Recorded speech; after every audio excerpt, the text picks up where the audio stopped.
નમસ્કાર ખેડૂત મિત્રો, ખેડૂત માહિતી યુટ્યુબ ચેનલમાં તમારું સ્વાગત છે। તો મિત્રો, આજના આ વિડીયોની અંદર આપણે તમામ માર્કેટ યાર્ડના કપાસના બજાર ભાવ શું રહ્યા છે, કપાસના ભાવમાં મંદી અને તેજીની વાત કરીશું। સંપૂર્ણ માહિતી આ વિડીયોમાં આપેલી છે અને તમે વિડીયો ઠેઠ સુધી જોજો અને ચેનલમાં નવા હોય તો સબસ્ક્રાઈબ કરી નાખજો આવા જ ખેડૂતને લગતા વિડીયો જોવા માટે, કારણ કે તમને આમાં ખેડૂતને લઈને તમામ જાતની માહિતી જોવા મળી જશે।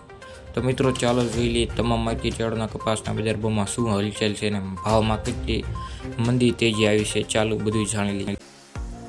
કપાસના બજાર ભાવ: રૂના ભાવમાં 300 રૂપિયાનો ઘટાડો હતો અને ગુજરાતમાં 29 AM અને 3.8 માઇકવાળા રૂના ભાવ ₹55,800 થી 56,000 કોટ થયો હતો। કલ્યાણ રૂના ભાવમાં ₹50 ઘટ્યા હતા અને ભાવ 38,400 થી 38,800 હતા। નોર્થમાં રૂના ભાવમાં બે તરફી ચાલતી હતી। હરિયાણામાં ₹200 ટાઉન હતા અને રાજસ્થાનમાં 140 વધ્યા હતા।